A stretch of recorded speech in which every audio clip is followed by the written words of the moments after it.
인사해 볼까요? 우리 신정이 이미 지났고 또 이번에 구정이지만 그래도 옆에 있는 분들에게 새해 복 많이 받으세요 하고 인사해 보도록 하겠습니다. 새해 복 많이 받으세요. 네, 감사합니다. 우리는 지난주에 출애굽기 36장 말씀을 절제된 열정이라는 제목으로 함께 나누어 봤습니다.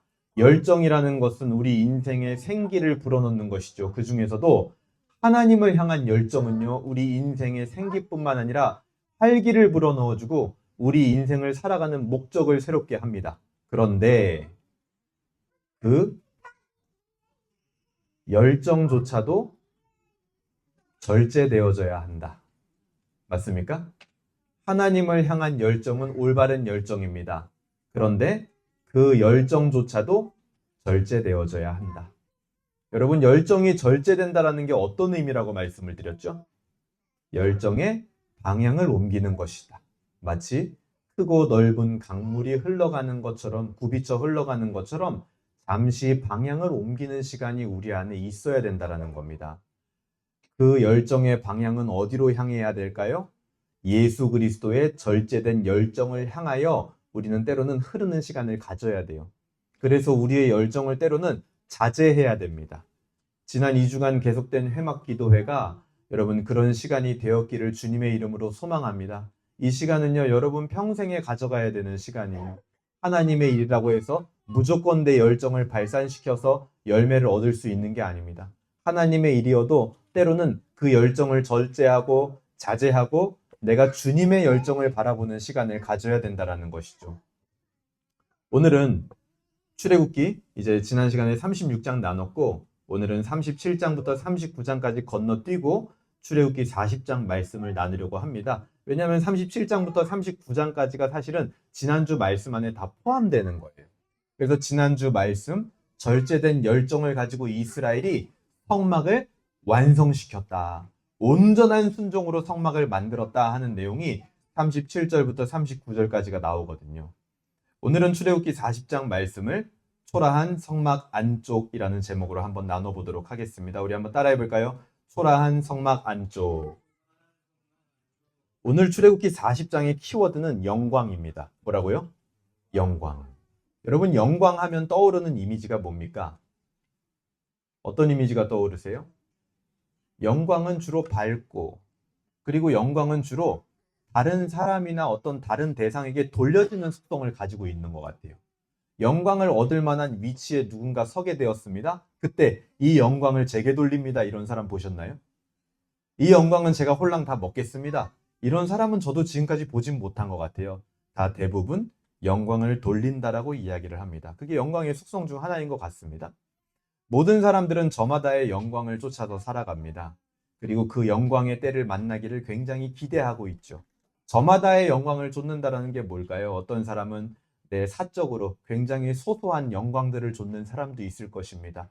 나는 그냥 가족들하고 한 끼 밥을 먹고 그냥 평안한 시간, 저녁 시간을 보내는 거, 영화 한 편 보는 거, 그것이 내가 바라는 영광일 수도 있는 거예요. 근데 어떤 사람은 공적인, 대중적인 모든 사람들 앞에서 나에게 영광이 오기를, 그래서 내가 그 영광을 돌리기를 바라는 사람도 있겠죠.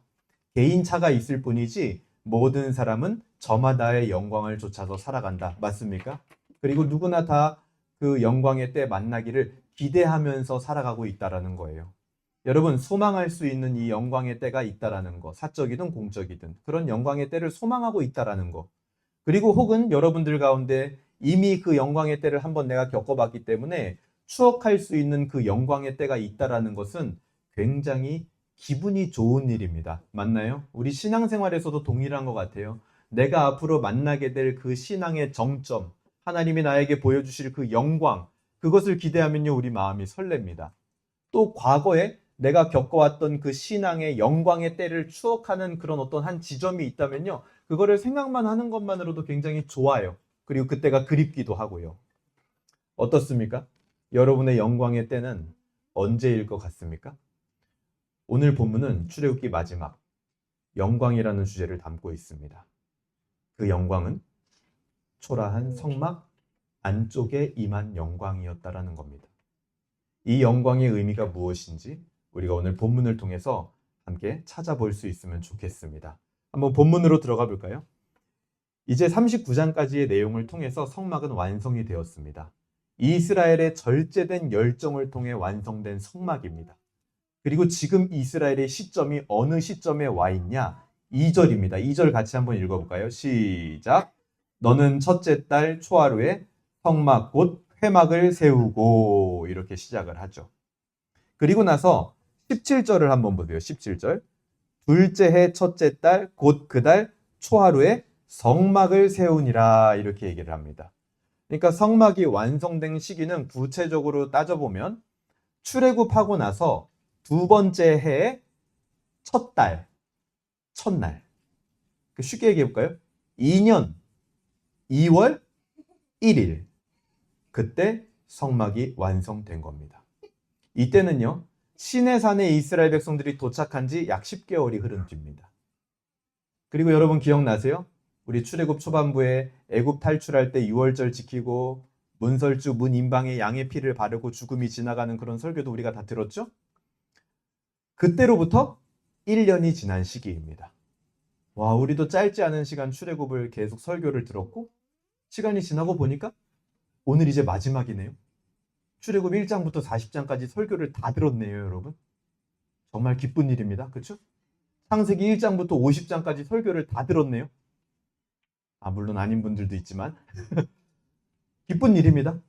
우리는 앞으로 그렇게 성경 한 권 한 권 모든 장을 다 보고 지나갈 겁니다. 언제까지? 계시록까지. 그때까지 교회에 잘 머무시길 바랍니다. 언제쯤 끝날까? 제가 은퇴하기 전엔 끝날까요?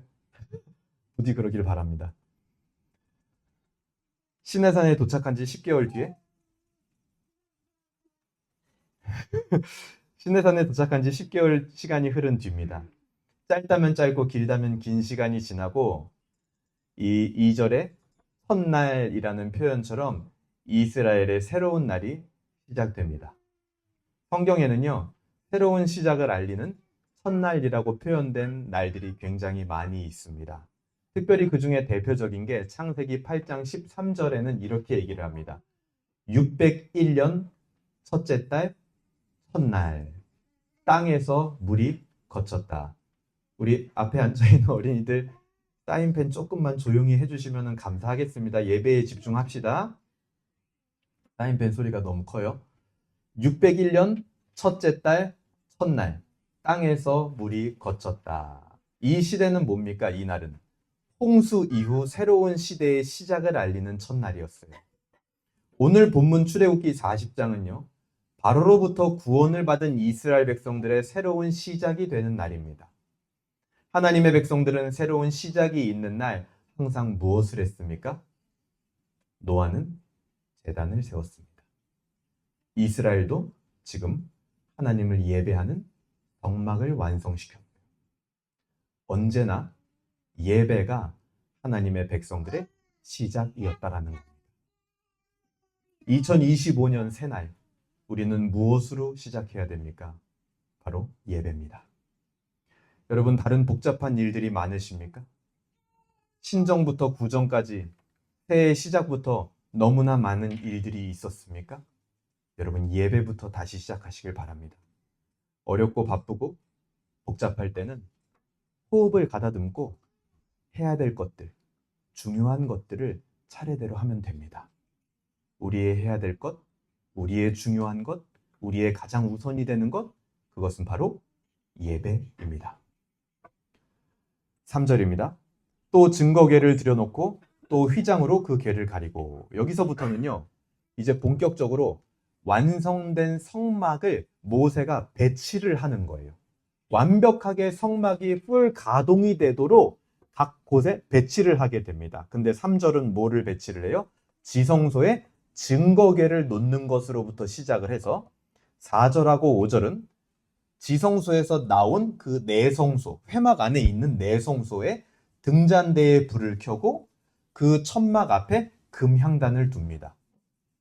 그리고 6절은요, 그 회막에서 나와서 이제는 성막 뜰에서 번제단을 두게 됩니다.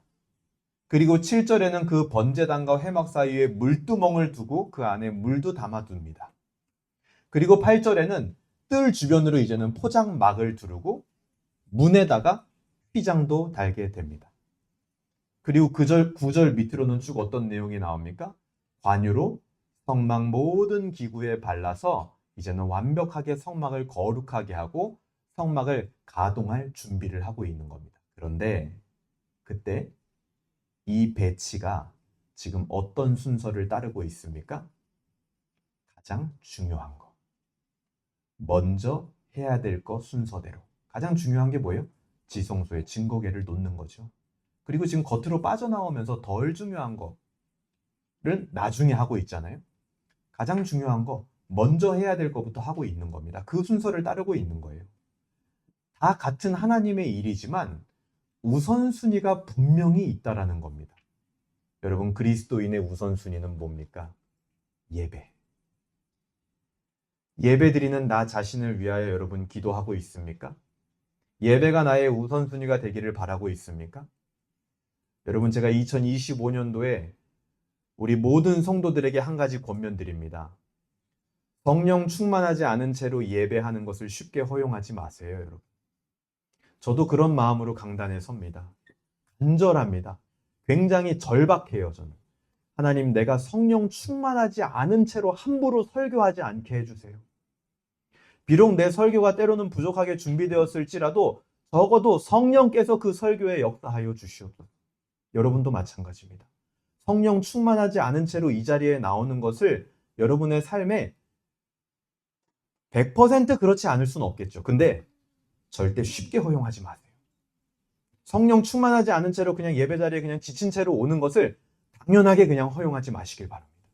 여러분, 2024년도보다 2025년도에 조금만 더 여러분의 예배를 가다듬으시길 바랍니다. 단 1cm만이라도 좋아요. 작년에 했던 것보다 조금 더 발전된 모습의 예배와 태도를 한번 가져보세요. 그 가운데 분명 하나님의 은혜가 있을 줄로 믿습니다. 그리고 나서 계속 갑니다. 12절부터 15절까지는 뭐가 나옵니까? 제사장들을 준비시키죠. 이 제사장들이 뭘 하는 사람들이에요? 제사를 집례하는 사람들이에요. 그래서 성막을 만들어 놓고 지금 모세도요, 가장 먼저 제사를 집례하기 위해 준비하는 모습이 등장하는 겁니다. 가장 먼저 뭘 했다? 제사. 우리도 가장 먼저 뭘 한다? 예배를 한다. 그리고 성막을 드디어 본격적으로 가동시킵니다. 그게 17절부터 32절까지 나오는 내용이죠. 그리고 33절입니다. 같이 읽어보겠습니다. 33절 시작. 그는 또 성막과 제단 주위 뜰에 포장을 치고 뜰 문에 휘장을 다니라. 모세가 이같이 역사를 마치니. 모든 일을 끝냈다. 모세가 드디어 성막 건설을 완전히 마친 거예요. 그런데 출애굽기의 마지막 장은 단순히 성막 건설을 한 것으로, 여기 지금 33장에서 끝났습니까? 끝나지 않았습니다. 그 성막이 무엇을 위해 만들어졌는지가 다음 단락에 나오는 것이고, 사실은 이 다음 단락이 오늘 이 본문의 핵심적인 내용을 다 담고 있다는 겁니다. 그게 바로 두 번째 단락이에요. 출애굽기의 절정과 결론을 다 담고 있습니다. 34절 볼까요? 구름이 회막에 덮이고 여호와의 영광이 성막에 충만하매. 회막에 구름이 덮였다고 합니다. 이 구름은 어디서 온 구름일까요? 원래 어디 있었죠? 혹시 기억나시나요? 시내산에 있었던 거예요. 시내산에 모세가 하나님께 계명과 성막 설계도를 받으러 올라갔을 때 그 구름이 시내산을 둘러쌌습니다. 그래서 시내산 아래에 있는 백성들은 시내산 위를 볼 수가 없었죠. 그런데 그 시내산에 있던 구름이 지금 어디로 왔다고요? 회막으로 옮겨졌다. 이 구름이 상징하는 것은 바로 하나님의 영광입니다. 하나님의 영광이 지금 시내산에서 회막으로 왔다라는 거예요. 이거 자체가 지금 무엇을 의미합니까? 이스라엘아, 너희가 지금 시내산을 떠날 때가 되었다. 시내산에서 이스라엘은 10개월을 보냈습니다. 어느새 시내산이 굉장히 익숙해졌을 거예요. 여러분, 한번 10개월을 똑같은 장소에서 똑같은 일을 해보십시오. 금방 인간은 익숙해집니다. 우리 교회에 온 지 10개월 되신 분? 우리 앞에 있는 1호. 우리 1호 성도 두 분은 이제 한 10개월 됐어요. 보십시오. 익숙해졌죠? 익숙해진 느낌이 딱 나잖아요. 고인물 느낌이 납니까? 네, 요즘은 고인물을 이제 고수라는 표현으로 씁니다. 네. 어느새 이스라엘 백성들도 10개월 있으면서 익숙해졌을 겁니다. 그렇기 때문에 신의 산을 떠난다라는 것은 때로는 불안하고 힘든 일일 수도 있는 거예요. 근데 하지만 걱정할 필요 없습니다. 왜요? 이제 하나님의 영광이 함께하고 있으니까. 하나님의 영광이 회막으로 옮겨졌으니까. 신의 산은 매우 의미 있는 장소였죠. 하지만 이스라엘은 회막, 하나님의 영광을 따라가야 되는 사람들인 거예요. 그 영광이 얼마만큼 회막에 임했느냐? 35절입니다. 모세가 회막에 들어갈 수 없었으니 이는 구름이 회막 위에 덮이고 여호와의 영광이 성막에 충만함이었으며, 그 영광은요, 모세가 성막에 들어갈 수 없을 정도로 가득했다라고 얘기를 합니다. 충만한 영광은 모세가 회막으로 들어오는 것을 못 들어오게 막아버려요. 근데 이 영광 때문에 회막으로 들어가지 못했던, 하나님께로 나아가지 못했던 이 일은요, 지금 출애굽기 40장에만 나온 일이 아니라 이전에도 모세가 겪은 적이 있습니다. 그게 언제냐면 출애굽기 초반부 떨기나무 때예요. 떨기나무 환상 때 모세는 그 나무로 가까이 다가가길 원했습니다. 그런데 하나님은요, 멈추게 하셨어요. 가까이 못 오게 하셨습니다. 지금도 영광으로 가득 찬 이 회막 안으로 모세는 들어가고 싶었습니다. 그런데 들어갈 수 없었어요. 모세는요, 아마 당연한 듯이 영광으로 가득한 그 회막으로 들어가려고 했을 겁니다. 왜냐하면 자기가 했던 일이 그거거든요, 항상. 시내산에서는 줄곧 그랬거든요. 내가 그 영광 가운데로 들어가는 일이 너무나 당연한 일이었거든요. 그런데 들어갈 수 없게 됐다는 거예요. 이 장면을 볼 때 모세가 그동안 시내산에 있었던 하나님의 영광으로 들어갔다 나왔다 할 수 있었던 것은 결국 뭐였습니까? 굉장한 특권이었다라는 게 여기서 밝혀지는 거예요. 못 들어갑니다, 모세도. 근데 이전에 들어갈 수 있었다? 특권이었다라는 거죠. 이전에 시내산에서 하나님의 영광, 그 구름 속으로 들어갈 수 있었던 것은 모세에게만 주어진 엄청난 특권이었다라는 거죠. 그걸 언제 압니까? 지금. 성막에 들어갈 수 없게 되었을 때 알게 되는 겁니다. 뭐든지 지나보면 그것이 얼마나 큰 특권이었는지를 깨닫게 됩니다. 여러분, 하나님 앞에 나아갈 수 있고 은혜 안에 거할 수 있었습니까? 여러분, 큰 특권을 경험하고 있는 겁니다. 그 시절에 감사하시길 바랍니다. 그리고 그 특권을 여러분 반드시 누리시길 바랍니다. 여러분에게 주어졌을 때. 특권이 주어졌는데 부끄러워하는 어린아이처럼 쭈뼛하고 있지 마세요. 못 들어가는 그런 시기는 누구에게나 다가옵니다. 모세는 이후에 이걸 한 번 더 경험해요. 언제입니까? 가나안 땅에 들어가지 못하게 됩니다. 그런 시기는 우리에게도 와요. 왜요? 인간은 한계가 있기 때문이죠. 지금 그 특권이 주어졌을 때 누리시길 바랍니다. 그리고 나서 36장부터 38장까지 출애굽기 전체의 마지막 3절, 이 3절은 이스라엘이 성막과 함께 광야를 여행하는 모습을 보여줍니다. 뭐라고 나옵니까? 36절. 구름이 성막 위에서 떠오를 때는 이스라엘 자손이 그 모든 행진하는 길에 앞서갔고 구름이 떠오르지 않을 때에는 떠오르는 날까지 나아가지 아니하였으며 낮에는 여호와의 구름이 성막 위에 있고 밤에는 불이 그 구름 가운데 있음을 이스라엘의 온 족속이 그 모든 행진하는 길에서 그들의 눈으로 보았다.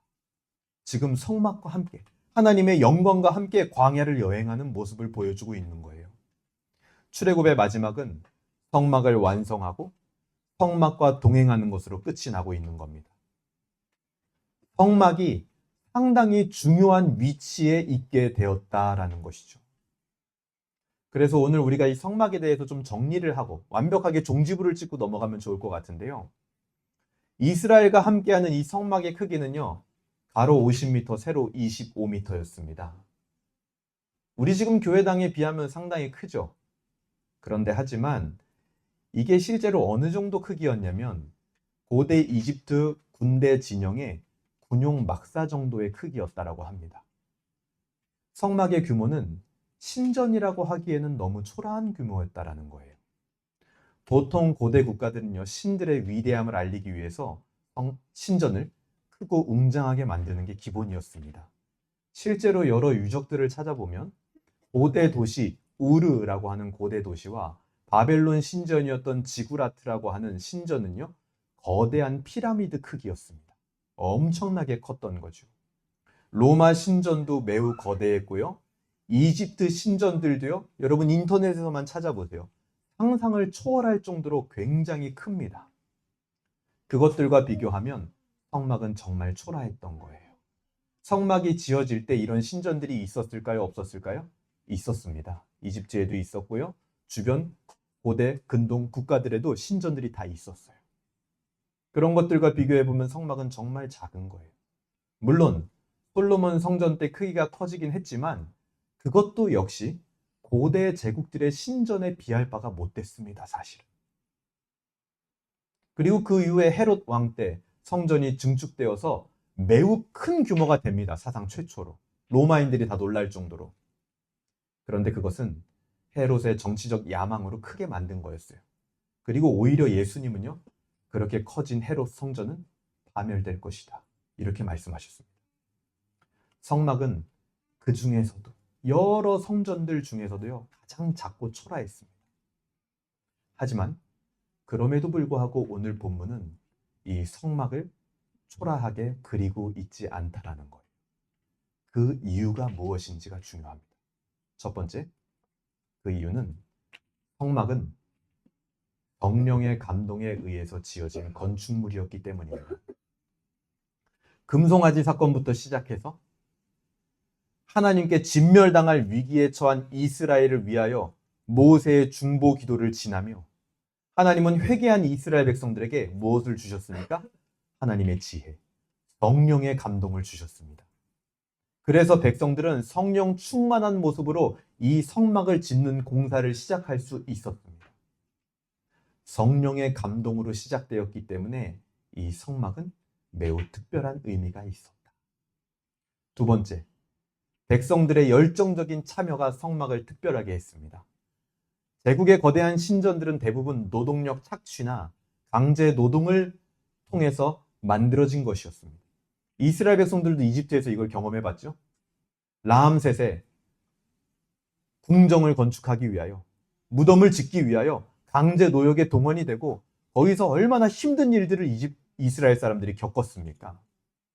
제국의 거대한 신전들은 대부분 그렇게 노동 착취, 강제 노동을 통해서 만들어졌습니다. 하지만 성막은 그렇지 않아요. 백성들의 자발적인 헌신과 봉사를 통해서 지어진 건물이었습니다. 백성들은요, 자신들이 할 수 있는 최선을 다했습니다. 성막을 만들기 위해 바쳤던 예물들은 대부분 출애굽 때 애굽인들에게 가져온 것이었습니다. 그래서 공짜로 얻은 것이니까 자유롭게 바칠 수 있었던 거 아닐까요? 아니요, 그것은 공짜로 얻은 게 아닙니다. 어떤 성경학자는 이렇게 해석합니다. 출애굽 때 이스라엘 백성들이 가지고 나온 장신구들은 애굽에서 최소 100년을 착취당하며 정당한 대가로 받지 못했던 그 체불된 임금을 한 번에 다 받은 것이다라고 해석하는 분들도 있어요. 저는 그것에 동의합니다. 요셉을 알지 못하는 왕이 애굽에 세워짐으로부터 이스라엘 백성들은 노예로 전락했고 그들은 정당한 대가를 받을 수 없었고 착취당했습니다. 그런데 출애굽 때 그 100년치에 상응하는 모든 장신구들을 누구에게로부터? 애굽으로부터 얻어서 이들이 나왔거든요. 그들이 성막에 내놓은 것은 그렇기 때문에 100년, 그들의 인생이 담긴 소중한 것이었다라는 거예요. 그것을 성막에 바쳤다라는 거죠. 백성들의 이런 열정적인 참여가 성막이 특별했던 두 번째 이유입니다. 마지막으로 성막을 더 특별하게 하는 것이 있었습니다. 이스라엘의 헌신으로 지어진 성막은요, 세상과는 다른 방식으로 자신의 위대함을 표현했습니다. 바로 그것은 구름 기둥과 불 기둥이 있었다라는 겁니다. 이것은 어떤 큰 신전도 흉내낼 수 없는 압도적으로 영광스러운 성막의 장식품이었어요. 성막은 비록 작고 초라했지만 하나님은요, 구름 기둥과 불 기둥으로 그 성막 안에 거하셨습니다. 하나님이 함께 하신다라는 증거가 바로 구름기둥과 불기둥이었어요. 거대한 신전들이 그 구름기둥과 불기둥을 아무리 가지고 싶어도 가질 수 없었습니다. 오직 초라한 성막, 거기에만 구름기둥과 불기둥이 있었다라는 거죠. 그 초라한 성막 안쪽, 그곳은 하나님의 영광이 밝게 빛나는 곳이었습니다. 이것이 바로 성막을 특별하게 하는 가장 중요한 요소였다라는 겁니다. 이제 이스라엘은 이 특별한 성막과 함께 광야를 걷게 됩니다. 그렇기 때문에 이제 이 초라한 성막은요, 이스라엘의 자부심이 되는 거예요. 왜요? 안쪽에 그 하나님의 영광이 있었거든요. 그 누구도 따라할 수 없는 하나님의 영광의 상징인 구름기둥과 불기둥이 그 성막과 항상 함께 했거든요. 그러니까 얼마나 그 자부심이 대단했겠습니까? 겉으로 봤을 땐 초라해 보였을지라도. 성막은 완성되었습니다. 비록 작고 초라해 보였지만 안쪽은 하나님의 영광이 가득했습니다. 그 영광이 성막을 특별하게 했고 성막과 함께하는 이스라엘도 더욱 특별하게 하는 겁니다. 자신들을 인도하는 하나님의 영광, 그것을 보며 걷는다라는 것. 그것이야말로 하나님의 백성만이 누리는 특권이었을 겁니다. 어떻습니까? 오늘날 우리는 이런 종류의 하나님의 영광을 보고 있습니까? 보기만 해도 압도되고 특별하고 그 무엇도 흉내낼 수 없는 영광, 그것을 여러분 신앙생활하면서 보고 있냐라고 저는 질문을 드리고 있는 겁니다. 요한복음 14장 8절에서 제자 중 한 명이었던 빌립은요, 예수님에게 부탁합니다. 무엇을 부탁하냐면 아버지를, 주님이 아버지라고 부르는 그 하나님을 우리에게 보여주시옵소서. 고린도전서 1장 22절에서는요, 유대인은 표적을 구하고 헬라인은 지혜를 찾는다라고 이야기를 합니다. 이게 뭡니까? 각자가 나름대로 자신들이 생각하는 영광을 구하며 살아가고 있다는 거예요.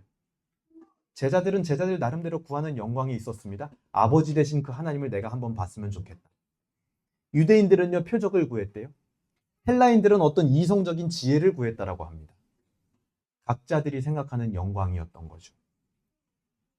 하지만 이들이 구하는 영광은 성막에서 나타난 하나님의 영광과는 다른 것이었습니다. 이들이 구한 영광은요, 상당히 왜곡되어 있었어요. 하나님이 보여주시는 영광이 아닌 자기가 원하는 영광을 구하고 있었기 때문에 그 영광은 왜곡되어 있었던 겁니다. 어느 순간부터 인간은 이렇게 자기 기준에 따라서 영광을 찾기 시작했다라는 겁니다. 오늘 본문 마지막에서 보여주는 것처럼 구름을 따라서 내가 걸은 게 아니라 자기들이 걷는 대로 구름이 따라오기를 바랬다라는 거예요. 그 왜곡된 영광의 시작은 언제부터입니까? 여러분, 대부분의 기원의 문제, 이것이 언제부터 시작됐지? 그것은요, 어디서 찾을 수 있을까요? 기원의 문제를 성경하고 있는 창세기에서 대부분 발견됩니다. 이 영광의 왜곡은요, 뱀으로부터 시작이 됩니다. 뱀이 아담과 하와에게 무엇이라고 유혹했습니까? 여러분 아주 잘 알고 있죠? 하나님처럼 될 수 있다. 너희가 원하는 영광을 너희 손으로 직접 얻을 수 있다라는 유혹입니다. 인간은 그 뱀의 유혹에 넘어가 자기가 원하는 영광을 얻기 위해서 말씀 밖으로 손을 내밀었습니다. 그래서 무언가를 잡았어요. 결국 그들의 손에 들어온 것은 영광이 아니라 죄와 사망을 잡게 되었습니다. 그들이 원했던 영광은 거기에 없었습니다.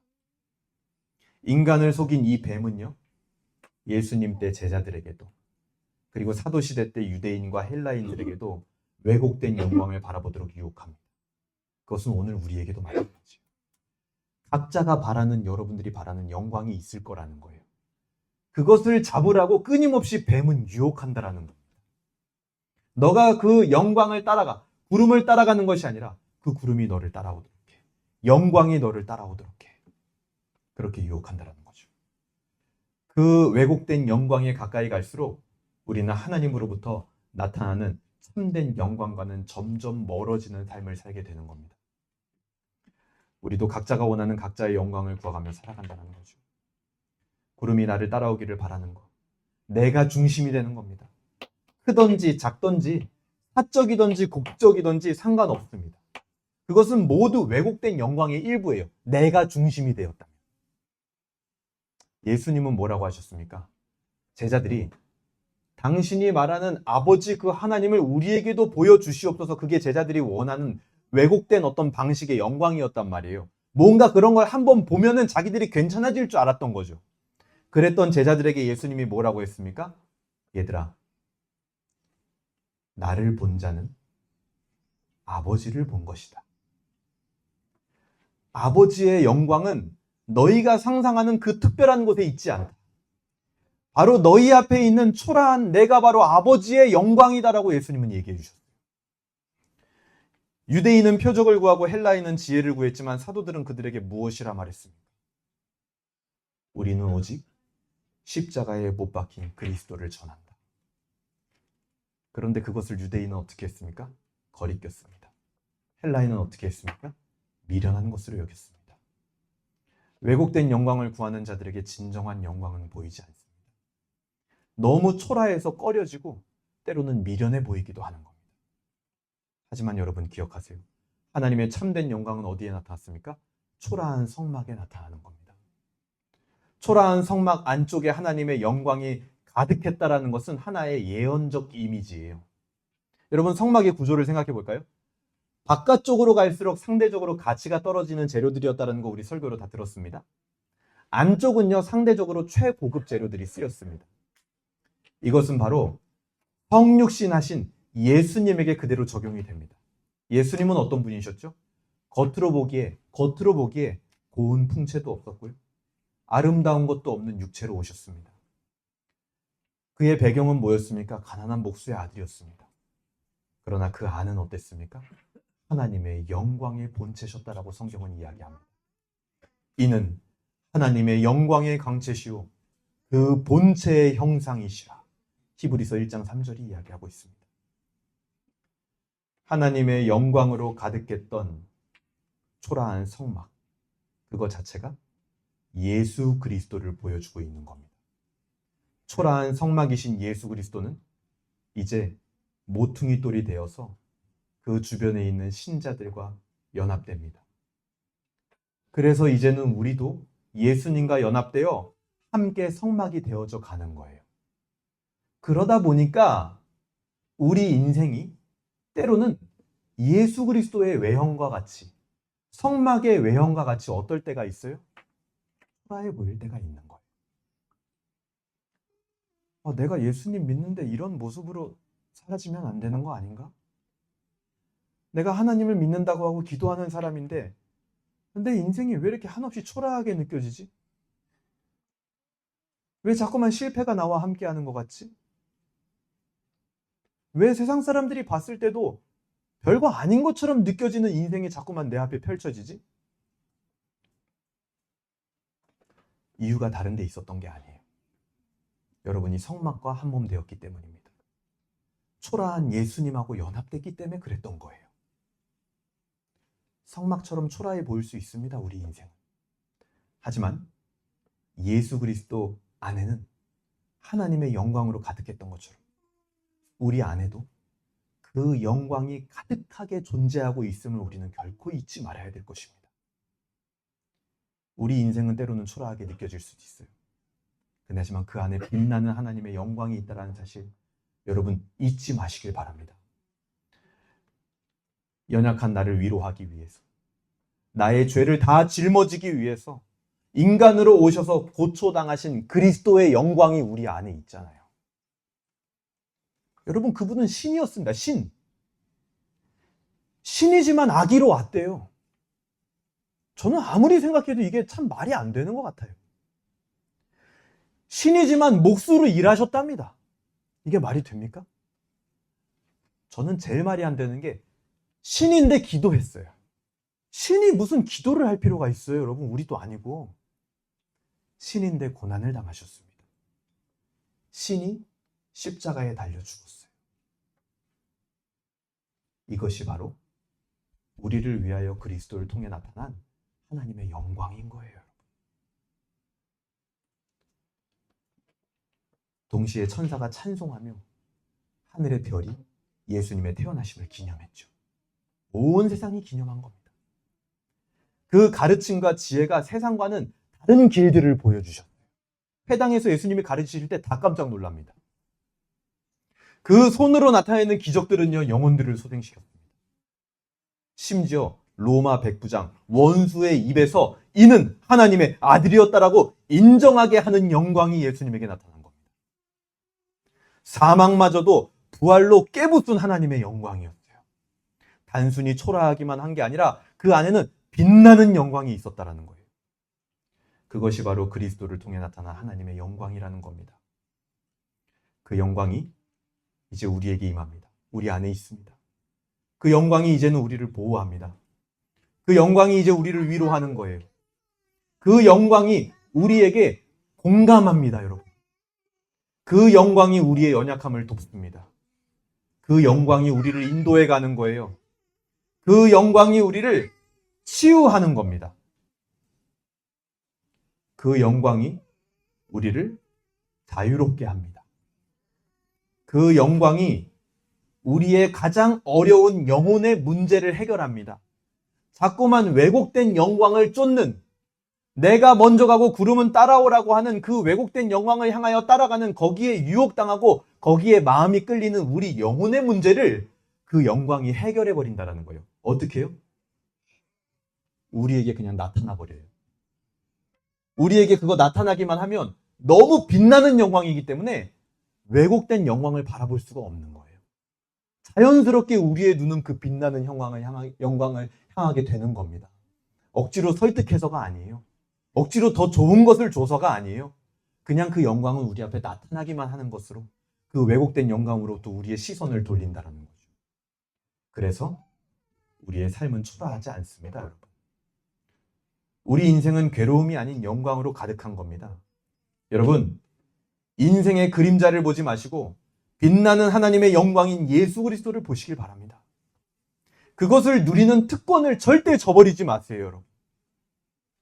우리에게만 주어진 특권입니다. 오늘 말씀을 어떻게 적용할까요? 두 가지 적용했으면 좋겠는데요. 첫 번째는 하나님의 영광은 예수 그리스도를 통하여 우리에게 나타난다는 사실을 기억하시기 바랍니다. 제가 본문 초반에 우리 그리스도인에게 우선되어야 할 것이 있습니다. 그건 예배입니다. 라고 말씀을 드렸죠.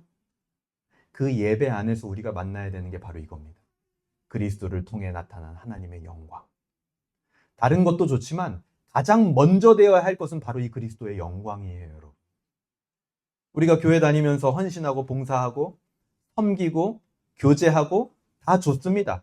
근데 이게 제일 먼저 돼야 돼요, 여러분. 어떤 영광을 바라보느냐에 따라서 우리는 그 영광을 닮아가게 돼 있습니다. 지난주 회막기도에 마음을 따르지 않을 용기라는 책 서두에서 제가 나눴었죠. 우리는 반드시 무언가를 숭배하게 돼 있어요. 그 숭배하는 것을 그리고 닮아갑니다. 목석 같은 우상을 숭배하는 사람은요, 목석처럼 딱딱해집니다. 하지만 우리를 공감하는 그리스도의 영광인 성령을 숭배하는 사람은 공감이 우리 안에 가득해서 우는 자와 함께 울고 웃는 자와 함께 웃을 수 있는 거예요. 어떤 영광을 바라보느냐, 그 영광을 닮아갑니다. 그리스도의 영광을 기억하고 바라보는 일에 여러분 좀 더 헌신하시길 바랍니다. 교회에 어떤 무슨 행정적인 거에 여러분 헌신 안 해도 됩니다. 그냥 그 영광을 바라보는 일에 헌신하세요. 저는 그렇게 되길 바랍니다. 하나님은요, 그런 헌신을 기뻐하십니다. 두 번째, 이스라엘은 그렇게 해서 성막을 만드는 일에 헌신을 했습니다. 그리고 그 성막인 영광이 가득했죠. 오늘 우리에게 이 성막이란 무엇입니까? 주님의 영광은 오늘 어디에 있습니까? 바로 여러분 옆에 있는 사람입니다. 사람을 향해서 우리가 누린 이 특권을 흘려보내시길 바랍니다. 왜요? 지금 이 시대는 사람이 성전된 시대이기 때문입니다. 성전된 사람을 통해 하나님의 영광이 나타나기 때문에 우리는 사람을 세워야 되는 거예요. 무엇을 하든 어디를 가든 사람을 세워가는 관점을 여러분 가지시길 바랍니다. 그 사람을 통해서 예수 그리스도의 영광이 나타나기를 바라는 마음을 가지시길 바라요. 누군가와 교제할 때 그가 성전으로 세워져 가길 바라는 마음으로 교제를 하는 거예요. 특별히 여러분 명절입니다. 가까운 사이일수록 허물이 없고 그럴수록 함부로 대하거나 말을 하는 경우들이 있죠. 여러분, 그리스도의 영광이 나타나도록 교제하시길 바랍니다. 친근한 것과 예의가 없는 건 다른 거죠. 명절에 만나는 가족이든 우리 옆에 있는 지금 교회 식구들, 우리 교우이든 성전으로 세워지길 바라는 그런 마음으로 교제하시길 바랍니다. 이게 이번 주 여러분 적용입니다. 옆 사람을 성전으로 보고 그를 어떻게 세워나갈 수 있을까? 그 관점으로 가족들도 만나세요. 오늘 말씀이 우리에게 주는 소망과 비전은 무엇입니까? 우리 장로교회의 전통인 웨스트민스터 신앙고백서 26장에 보면요, 성도의 교통이라는 파트가 있습니다. 거기 1항에 보면 성도들의 친교에 대해서 정의를 내려줘요. 이렇게 얘기합니다. 머리 되시는 예수 그리스도에게 성령과 믿음으로 말미암아 연합된 성도들은, 예수 그리스도에게 성령과 믿음으로 말미암아 연합된 성도들이 있다 그러는 겁니다. 그의 은혜와 고난과 죽음과 부활과 영광 안에서 그와 교제를 갖는다. 그러니까 우리의 영광이 뭡니까? 은혜와 고난과 죽음과 부활, 그것이 우리의 영광이라는 거예요. 그래서 그 안에서 예수 그리스도와 교제를 갖는다라는 거죠. 그리고 성도들은 사랑 안에서 서로 연합되어 있는 까닭에 각자가 받은 은사와 은혜 안에서 교통한다. 또한 피차 덕을 세워 사람에게 안팎으로 유익이 되게 하는 의무들을 공적으로나 사적으로 행해야 되는 것이다. 성도된 사람들은요, 이렇게 교제해야 되는 거예요. 피차 덕을 세우고 사람에게 안팎으로 유익이 되게 하는 의무들을 공적으로 사적으로 행해야 되는 겁니다. 그리스도를 통해 나타난 하나님의 영광을 발견한 성도는 은혜 안에서 이렇게 교통하는 겁니다. 피차 덕을 세우고 서로를 성전으로 세워가는 거죠. 안팎으로 유익이 되게 하는 의무를 공적으로 사적으로 행하는 겁니다. 직장에서도 가족들 안에서도. 그것이 영광을 바라보는 성도의 교제다라고 우리의 교리는 이야기합니다. 말씀을 정리하겠습니다. 출애굽기 드디어 다 봤네요. 바로의 궁전을 짓는데 강제 노역에 동원되었던 이스라엘이 이제는 하나님의 성막을 짓는 영광스러운 일에 동참하게 되었습니다. 그것과 똑같죠. 하나님은 왜 죄인된 우리를 불러서 하나님의 성전인 사람을 세우게 하실까요? 우리 정말 그런 거 못하는 사람들인데, 그죠? 죄인이기 때문에 내 옆 사람에게 상처 주는 일은 잘할지는 몰라도 그 사람을 성전으로 세워간다? 죄인된 우리에게 가장 어려운 일입니다. 왜 그러실까요, 하나님? 하나님은요, 삼위일체로 존재하십니다. 이 삼위는요, 서로 간의 영광을 돌린다라고 이야기를 해요. 그것을 신학 용어로 상호영화라고 부릅니다. 상호 간에 영화롭게 한다라는 거예요. 삼위 하나님 안에는 그런 엄청난 영광이 있었던 거예요. 서로 간에 막 영광을 돌려요. 하나님이 하나님에게 돌리는 영광이 얼마나 대단할까요? 우리가 돌리는 거랑은 비교도 안 될 겁니다. 우리로 하여금 하나님의 영광이 나타나는 성전을 세우고 그 영광을 보고 누리도록 하시는 이유는 삼위 하나님 안에 있는 그 영광의 기쁨을 맛보여 주시기 원하는 하나님의 마음이 있다라는 거예요. 그러니까 이건 딱딱한 명령이 아닙니다. 너 이제 영광이 나타나는 사람 성전 세워가야 돼. 너 그렇게 살아. 그게 사명이야. 이게 아니고 너 그렇게 하면 우리들 안에 있는 그 엄청난 영광을 너도 맛볼 수 있어. 나는 네가 그 영광을 맛봤으면 좋겠어. 그렇게 하나님은 우리를 초대하는 거예요. 그래서 우리가 사람을 세워가야 된다라는 거예요. 그 하나님의 마음이 느껴지십니까?